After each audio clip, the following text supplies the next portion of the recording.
In this series of videos, we're going to be talking about symmetry and transformations of functions. So symmetry is when you can reflect half of your figure onto the other half and it lands perfectly. So let's talk about that with respect to the coordinate plane. When we have symmetry with respect to the x-axis, so when we have x-axis symmetry, the process I've described on the right is how you go about working with the algebraic representation. What I'd like to show you is just quickly what that looks like. So I'm going to just draw an x and y plane, and then I'm going to show you here in red what symmetry to the x-axis might look like.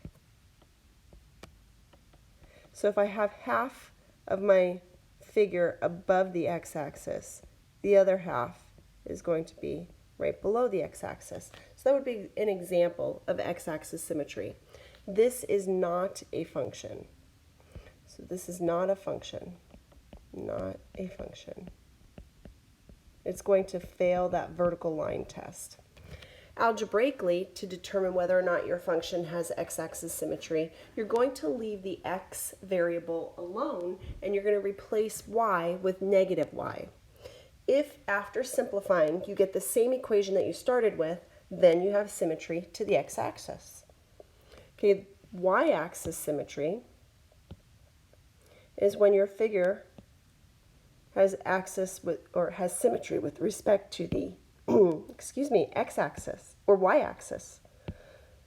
Stumbling with my words a little bit here. So y-axis symmetry is when your figure has symmetry with respect to the y-axis.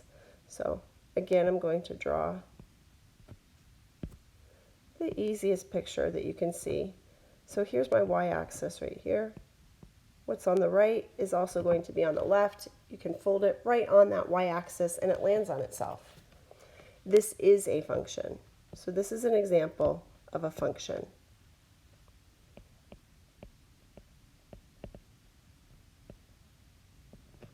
In this particular case, it's a matter of fact, I'm going to erase that because it's not always. Sometimes if it has x-axis and y-axis symmetry at the same time, it's not a function.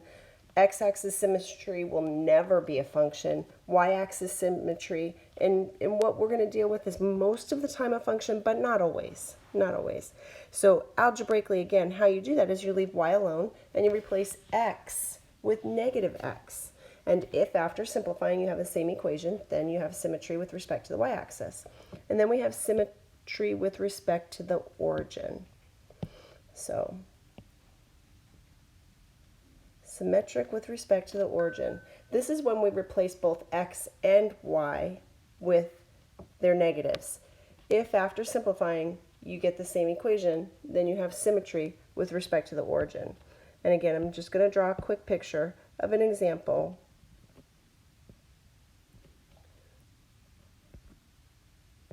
of symmetry with respect to the origin. So maybe whatever is in one quadrant is reflected across into the opposite quadrant. That would be an example of symmetry with respect to the origin. So here's an example, 4x squared plus 7y squared equals 10. What type of symmetry do we have, if any? So let's use our rules and let's practice. So x-axis symmetry, let's see, I used a red pen for that drawing, so let's use red.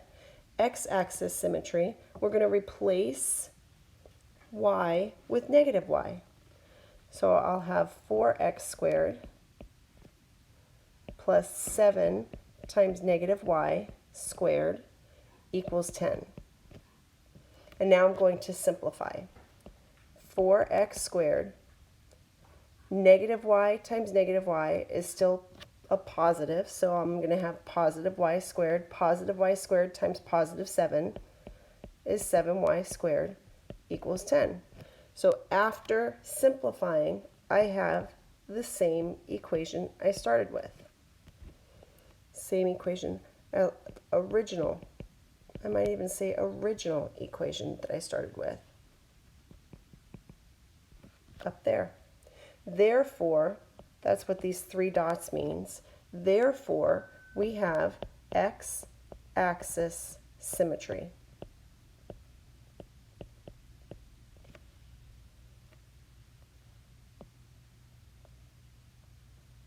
So this figure, this relation, has symmetry with respect to the x-axis. Notice how I did not say function, because when it has x-axis symmetry, it is not a function.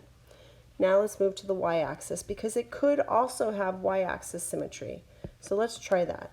In order to see if it has symmetry with respect to the y-axis, we're going to leave y alone and replace x with negative x. So I'll have 4 times negative x quantity squared plus 7y squared equals 10. Well, when I take that negative, multiply it by itself, I get a positive. So positive x squared times positive 4 is still positive 4x squared plus 7y squared equals 10. Again, I have that original equation. Therefore, we have symmetry with respect to the y-axis. So I'll say y-axis symmetry. And I'm going to box that. Now we'll try the origin. The origin, we're going to put that negative in for x and the negative in for y. We'll simplify. We know we're going to get 4x squared plus 7y squared equals 10. That's the original equation. So in this case, this figure, this relation results in a graph that has symmetry with respect to the x-axis, the y-axis, and the origin. So I'm going to say origin symmetry.